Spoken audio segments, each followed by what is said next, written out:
Welcome to the Box Score Sports Podcast.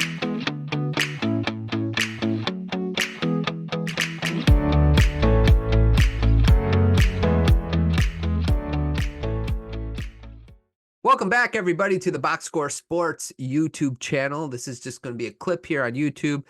If you like what you're here, please consider subscribing to our channel and leave a like down in the video below. But let's stop with the pleasantries. We're going to get right into this trade. The first trade since December 15th, when all the contracts have opened up, basically. And it is between the New York Knicks and the Toronto Raptors. So in the comments down below, let me know who you think won the trade, or what winners or losers do you have, whether they were involved in the trade or not involved. Just let us know in the comments down below. I'm just going to give you a little bit of my perspective on the trade. Not that it means anything, but just an opinion. Let's start with the Knicks side of the trade once I go over the deal. So the deal is OG Anunoby, Precious Achiuwa, and Malachi Flynn. They go to New York. Toronto receives RJ Barrett, Emmanuel Quickley, and a second-round pick that is actually a Pistons pick, which means it's going to be a high second-round draft pick in 2024, which is this coming up draft, which is a good pick, right? So let's talk about this for the Knicks side of things. And to be quite honest, I just like it for both teams. I don't think it was great for both teams. I don't think it was amazing. And I don't think it was average or trash. I think it was kind of good for both teams. Now, let's look at the New York side of it. You get a wing defender, a young player. I think that is a little bit better than RJ Barrett. He shoots about 37% from three. I would say he's a little bit better of a defender.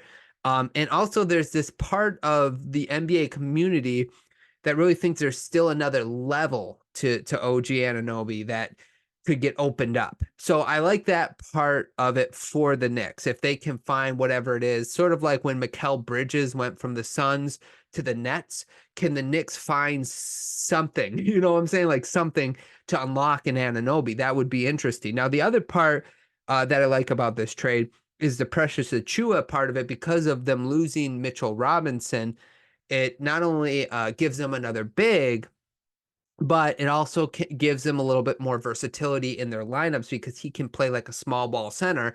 And his ability, he's a really solid defender. He's going to fit in that system. He's going to fit into the New York Knicks system and what they want.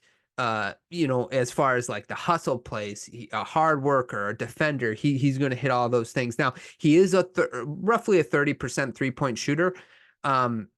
In his career, he's shooting about 27% this year. Achiuwa is. So, he has the ability to be a little bit of a floor spacer as well at the center position, which I think the Knicks are going to like about him. Now, the one concern I have, which is kind of a bigger concern for the Knicks, and why I just like it for them and not love it or think it's great or amazing, is you kind of go from a situation with Anunoby where he had to sort of defer to Scotty Barnes and Siakam, to a situation where now he's deferring to Brunson and Randall. So I don't know what their plans are to unleash him. In fact, there was a what's it called there? A tweet that mentioned, or an X or whatever you want to call it, that mentioned that the Knicks aren't done. So I wonder what other move they have in store, because I just don't know. It's kind of a similar situation from the Raptors to the Knicks, but I think it's going to help the Knicks out, because Anunoby I think is a little bit better of a player than RJ Barrett. He's a little older, but a little better. So I think for the Knicks moving forward, I would still do, like, this doesn't make them like contenders. You know what I'm saying? It doesn't make them contenders. It doesn't put them in that next tier of, like the Bucks and the Celtics and the 76ers. It doesn't put them in that tier quite yet. But I think it's like a gradual step towards that. That's why I kind of like it. But again, they got to do some other moves. And again, I want to see if they can unleash Anunoby. We'll see if they can do that. I don't know. But again, I like it for the Knicks. So if I graded it, I guess I'd give it a B. Okay. And the same for Toronto.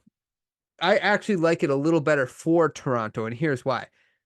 I definitely think there's another level to Emmanuel Quickley, and him being with Brunson, I think sort of hindered his growth a little bit. And it makes sense. You don't want two young guards who are nearly 6 feet on the floor. That's hard to play defense that way. So Quickley was just coming off the bench.